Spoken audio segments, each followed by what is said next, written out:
Yes. Okay, we're ready to go. Everyone, I want to welcome to Gigi in the 561 today a very, very special guest.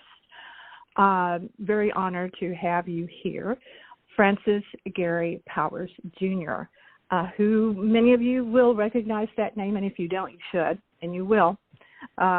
He was born in 1965 and holds a bachelor degree in philosophy, a master's degree in public administration, master's degree in U.S. history. He's the founder and chairman emeritus of the Cold War Museum located at Vint Hill, Virginia. He is the chairman of the Presidential Advisory Committee for the Cold War Theme Study, which assists the National Park Service to identify historic Cold War sites for preservation. In 2015, he consulted for a Steven Spielberg thriller that I'm sure we've all seen, Bridge of Spies, about the 1962 spy exchange between KGB spy Rudolph, Abel, and CIA U-2 pilot Francis Gary Powers, Sr. Gary is also the author of Letters from a Soviet Prison and Spy Pilot. He lectures internationally, appears regularly on news broadcasts, and is married with one son. Gary, welcome. Well, thank you, Pam, for having me on. It is a true honor. And as I mentioned to you before, you have done so much, but I do want to speak about your dad just a little bit, the heroic father that you had, and highly decorated. Well, your dad, the decorations that he received are vast. Intelligence Star, Silver Star, Distinguished Flying Cross, National Defense Service Medal, a lot. He was a real hero, and you have spent so many years making sure that correct information is out there about what happened back in the 60s when his plane was shot down. Thank you for doing that, because I'm a big history buff, and history is lost. I think it's being lost, and it's important. It's important that we know history. And so thank you for all the work that you've done for that. Well, thank you very much for the compliments. When I look back on what I've done, I don't think I've done much, but I guess I have. You have. You definitely have. And I have to tell you, though, in my days and days of research on you and reading, I have been completely riveted to you and to your journey, your story. I, of course, am well aware of your dad and his capture in the Soviet Union, how the plane went down, and all of the historic events that took place during that time. But one thing that really stuck out to me in doing my research on you, there was a photo of you, and you were actually in Russia. And you were placing, I hope that you will tell us about this, you were placing flowers at the actual MiG pilot that tried to shoot your dad down at his burial place. And it was very moving to me for so many reasons. Would you mind talking about that for just a second? Well, sure, Pam. Thank you for asking. I had the opportunity to do a consulting job in Moscow back in December, I want to say either 2017 or 2018. And as a side trip, I booked a flight with the gentleman I was consulting for to Sverdlovsk, which is now known as Yekaterinburg. And that is the city where the U-2 was shot down over.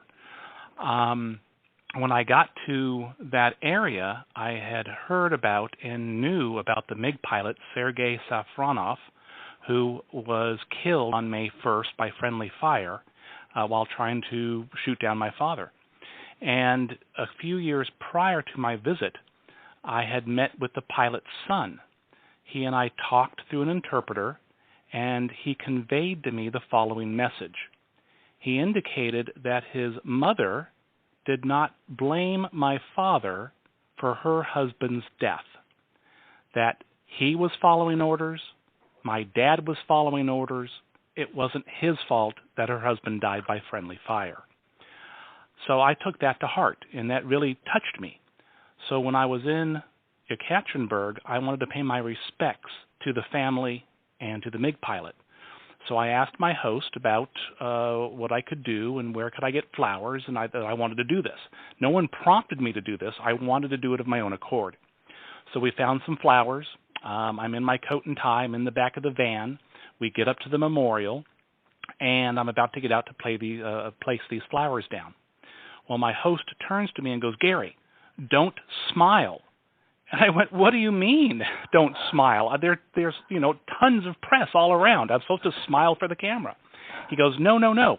If you smile when you're presenting these flowers, it will be an insult to the Russian people. Oh my gosh, thank you very much. I appreciate that. Yeah. And then he tells me, "Don't turn your back on the memorial." And I went, "What do you mean? How am I supposed to walk away?" You go up, you present the flowers, you take some time to reflect, you stand up, you take 3 or 4 steps backwards, and then you turn around. And that way you will be showing the utmost respect. So this is what I did, and it went over very well. I have that picture on my website because it is very important to me. Yeah. I felt it was very important to reach out and pay my respects to the family, to the MiG pilot, and to the Russian people for that historic event that happened on May 1st of 1960. Well, it's very stirring. I mean, the photo, you did everything they told you, everything that you then did worked beautifully to convey the respect that you were showing. And when I read the cut line, I went, oh, that is something I really want to talk about because it was striking and very very thoughtful of you beyond, I think, what most people perhaps would have done. So that is, I think that you having it there on your page is excellent. Very, very well done. Well, I did want to ask you about your role with the Park Service. Are you still on that advisory board, the president's? It's the President's Council or Advisory Board for the Cold War, where the preservation of Cold War sites. Are you still involved doing that? Yes, I am currently the chairman of the Presidential Advisory Board for the Cold War Theme Study. And this was initially enacted, for lack of a better word, initially developed probably 10 years ago, if not a little more. And it was comprised of, or it is comprised of, leading Cold War historians and academics who were tasked with finding and identifying Cold War historic sites around the country in the United States for preservation, interpretation, and commemoration. So, as you know, government work goes slow. I didn't realize it would take 10 years to do this theme study. Wow. through different presidential administrations, wow. Through different changes of personnel. Things move very slowly in Washington. But we are getting to the point this year in 2021 where we were finally, I believe, if all works out well, ready to submit the final product to the Park Service so that they can take it and develop a Cold War themed trail around the United States and to commemorate these historic sites associated with the Cold War. That is incredible. That is something I would do in a heartbeat. It's kind of like a Cold War trail, similar to the Civil War trails that they have out currently. Now, you are, I believe, Chairman Emeritus of the Cold War Museum. Is that correct? Yes, I am. I'm the founder and Chairman Emeritus. Would you tell us about the Cold War Museum? Because I think maybe it's a girl thing, but, the idea of spy, Cold War, I think it's mysterious and captivating. But in reality, a lot of it is almost an academic process that perhaps it's not so romantic. But would you talk us through the museum just a little bit, if you don't mind? Oh, sure. Well, in order to talk to you through the museum, I need to talk to you why I founded the museum. Okay. Even better, even better. Back when I first moved to the Washington, D.C. area in about 1992, I was in a graduate program at George Mason University, Public Administration, Nonprofit Management, doing my master's degree. I started to give lectures to local high schools in the area. 9 times out of 10, I would walk into a history classroom to give a talk on the Cold War and specifically the U-2 incident. 9 times out of 10, I'd get blank stares. The kids would look at me with this blank expression. They thought I was there to talk about the U-2 rock band. So that was the first clue that something had to be done to preserve Cold War history. A few years go by, and I realize that the way to preserve this history is to create a museum. And so here I am in 1996. I found the Cold War Museum to honor Cold War veterans, preserve Cold War history, and educate kids, students, about this time period. What I thought would take 3 years to do, fundraise $3 million, shouldn't be too hard to do. Well, it took 15 years to get brick and mortar. Wow. And during that time period, between 96 and 2011, we were able to gather millions of dollars in Cold War artifacts, all donated to the Cold War Museum through veterans, through organizations, or through municipalities. We have the largest collection of civil defense items in America, having saved and salvaged the Civil Defense Headquarters for Washington, D.C. We have items from the former Soviet Union, East Germany, West Germany, America, different countries in Africa, South America, that were all involved in the Cold War. The Cold War was a world war. It affected every country to one extent or another. Some countries more than others, like Germany, that had the Berlin Wall dividing it. Yeah. So during my research, specifically to find out about my father, that's why I was doing this research, I discovered that there were hundreds of thousands of other men and women who fought, sacrificed, some of which who died during this conflict of the Cold War, that had not been recognized for their service to their country. So I thought it was very important to honor the Cold War veterans, preserve the history, and educate the students. So that's why we founded the museum. Wow. So now, is it open right now during this pandemic situation? Is it? Can people visit there now? Yes, it is open on the weekends. There is limited access. We have to make sure that we don't go over our our minimum or maximum people in the room at the one time, occupancy. So it is open on the weekends, Saturdays and Sundays, staffed by volunteers. It is located at Vint Hill Farms Station, 45 miles west of Washington, D.C., right next to Gainesville, Virginia. Okay. Vint Hill Farm Station is a former listening post. It was an Army base used by CIA, NSA, ASA, Army Security Agency, and other groups to electronically monitor the signals and the electronic communications from the Washington, D.C. embassies, as well as international signals from around the world. So basically it was an NSA listening post that would gather information, electronic communications, etc., for interpretation and evaluation as to our enemy's strengths and weaknesses. So it's an authentic Cold War historic site. Wow. And it is open on the weekends, staffed by volunteers, midweek by appointment, if you can't get there on a weekend, or for school groups. Well, even better for school groups. Awesome. I want to talk a little bit about your books. You have 2 books that are available on Amazon. Spy Pilot is one, and the other one is called Operation Overflight. Well, hold on. Let me correct you. I'm sorry. Okay, no, please do. One book is Spy Pilot. The other book is Letters from a Soviet Prison. Oh, okay. The Operation Overflight is my dad's autobiography that I had republished and wrote the epilogue for. Oh, I'm sorry. Thank you for that correction.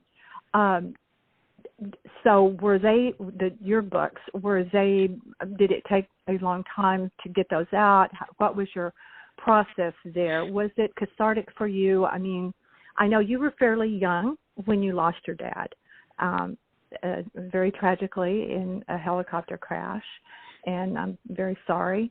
But losing your dad, I believe you have said, kind of pushed you in a self-guided exploration of discovery of yourself and your dad. Is that not right? Are those kind of the precursors to like writing your books and the kind of the course that you've taken? Well, yes, it definitely influenced my life and the direction I took. Had my father not been a pilot, had he not been an internationally known spy, I may have done something different. But after his death in a helicopter accident on August 1st of 77, I was 12 years old when that occurred. I didn't understand the significance of what he had gone through. I didn't understand why he was so controversial, why people thought he was a hero or a traitor. I didn't understand why there were these different conspiracy theories and different ideas as to what he did or did not do during the U-2 incident. And so as a way for me to find out the truth so I could answer questions, because people were curious and they'd ask me questions in high school. I didn't know how to answer them. Yeah. In college, I started to do this research, and it snowballed. And eventually I knew even back then as a kid that one day I would write a book. But it took 25 years of research.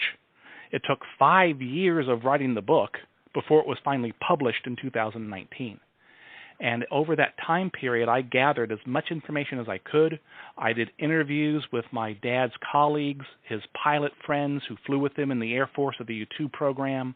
I talked with ex-Soviet military officials, East Berlin, West Berlin military officials, people who were involved with shooting him down, designing the missiles, or helping to exchange Rudolph Abel for him at the Glennecker Bridge in 1962. So I did all this research not to write the book, but to find out the truth. And once I found out the truth, then it was time to write the book. And so it all laid in, fortunately, I didn't pass away before then, or else it would never have been published. But it took 25 years of research to do this. And I did this in my spare time. For the most part, other than the last 10 years, I've always been employed by an organization that would help me to pay the bills and sustain my family. But the last 10 years, I've gotten to a level where I'm now self-employed. I lecture internationally. I have my 2 books out, and I do different events around the world to commemorate Cold War history. You are busy, and see, I thought all of this lengthy research that you did makes me feel terrible when I think, oh, I have done so much research. I haven't on anything that I do compared to your level of research. Well, now hold on. Don't cut yourself short. You've probably done as much research on different topics. Mine was focused on the Cold War and Dad. Very importantly, and very glad that you have done all of that. I do want to talk Hollywood for just a moment. You were a technical consultant advisor for a very important film.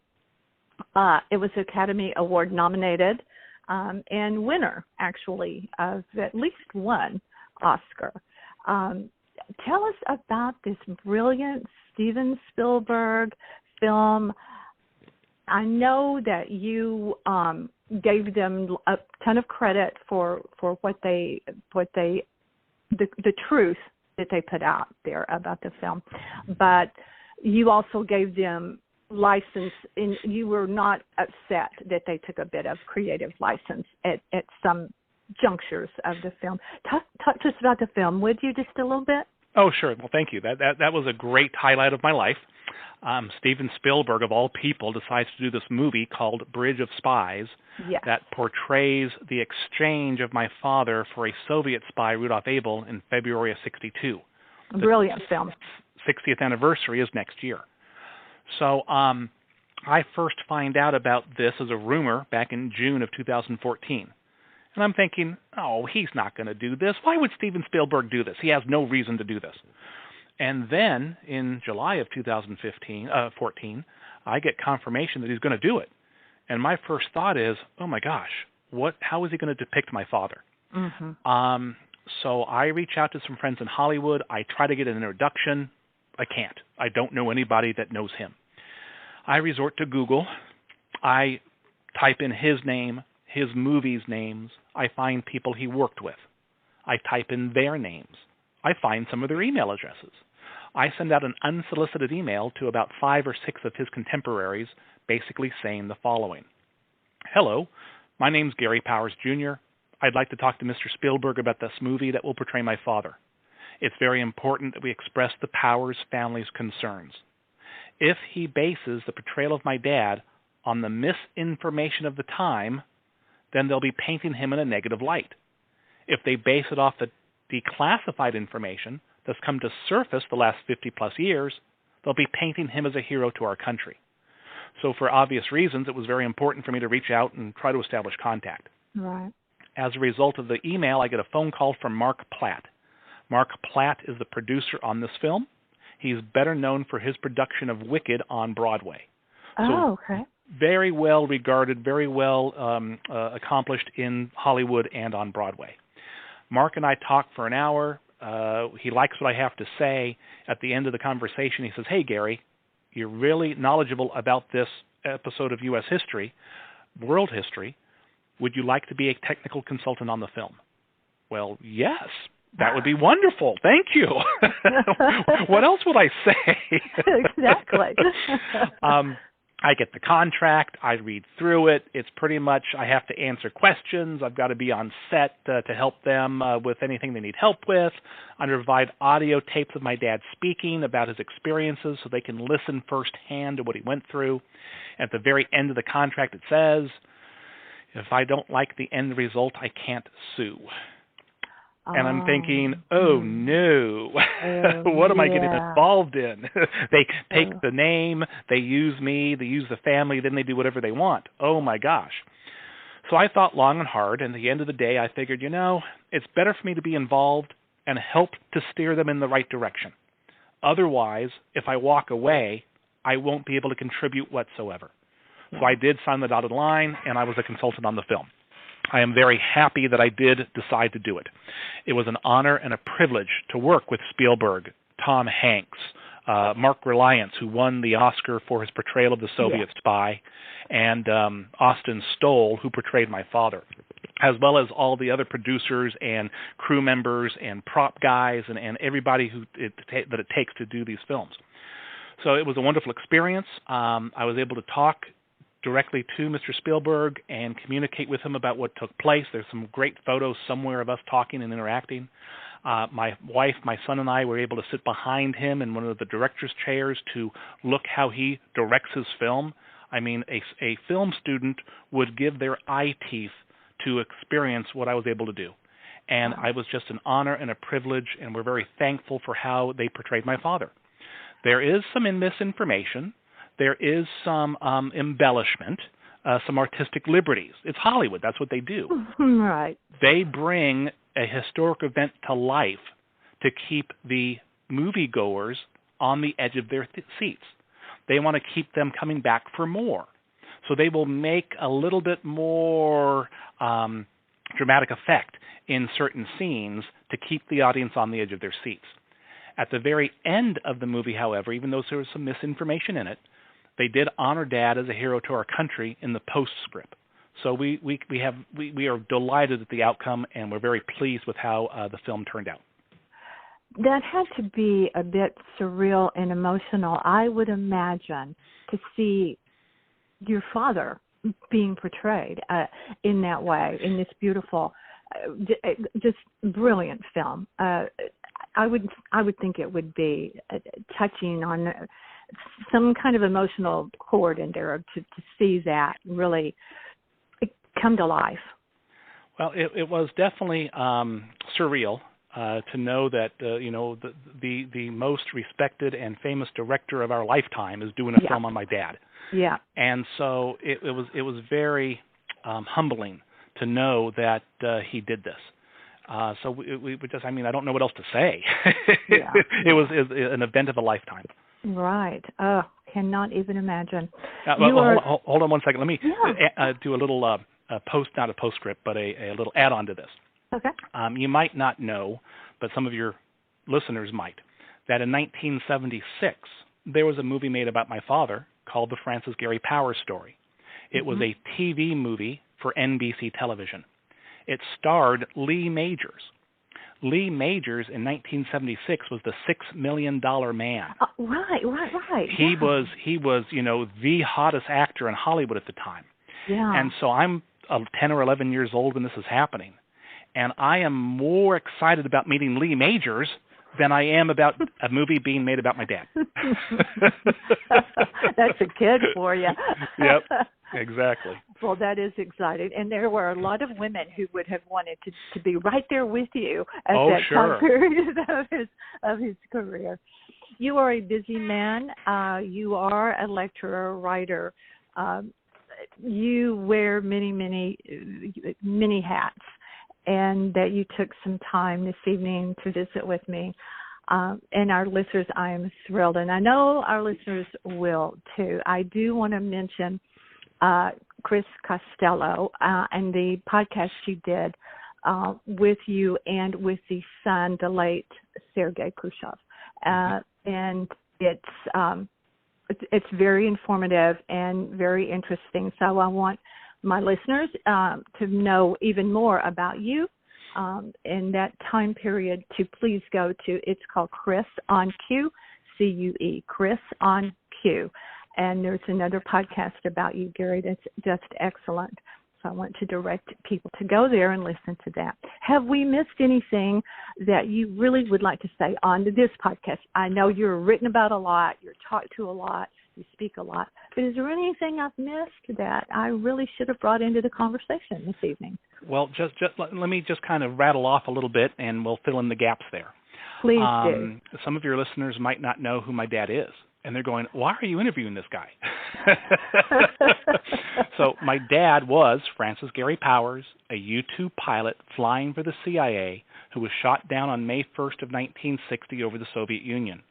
He spent 2 years in a Soviet prison. He was exchanged for a Soviet spy, Rudolph Abel, in 1962. He came home to a lot of controversy. During the Cold War in 1960, it was easier to blame the pilot for being caught and captured, having the plane fall out of the sky, than it was to admit the Soviets were more advanced than we were. It was not something that would ever be considered. Oh, no, they can't have those missiles. They can't reach that altitude. It had to be the pilot's fault. So my book sets the record straight. Spy Pilot, Francis Gary Powers, the U-2 Incident, and a Controversial Cold War Legacy. You can get copies on Amazon or Barnes & Noble or through eBay. If you would like autographed copies, you can get them through my website, spypilotbook.com. If you'd like to reach me, I'm always looking for lecture venues. You can reach me through garypowers.com. And then lastly, I just want to thank you for reaching out to me and wanting to talk to me about my life and what I've accomplished. Most people want to talk about my father and what he's accomplished. So it was a very nice honor to be recognized for this. Thank you. I'm the one who's honored. I truly am. And I do encourage my listeners to do their own research about your father, the heroic father, the senior. But Junior also is very interesting as well. Thank you so much, Gary. Who I tried to call you Mr. Powers, but you let me call you Gary. So thank you very much. You are welcome, Pam. And once we're offline, I want to ask a few other questions. Okay, excellent. And to my listeners, you know what to do. You can always find these podcasts on northpalmbeachlife.com, where you can see a photo of my speaker, my guest tonight. If you want to see what he looks like besides listen to the podcast, always going to be there. Also, don't forget to find us on YouTube. All of our podcasters, all my guests, not me, you don't want to see me out there, but our guests on the podcast. We always have a place for them on our YouTube channel as well. We really appreciate you. These podcasts are on so many platforms. You know you can find us on iTunes, Pandora, Spotify, and many, many others. They're always available on our website, northpalmbeachlife.com. We appreciate you for being with Gigi. That's me in the 561 always, and stay tuned.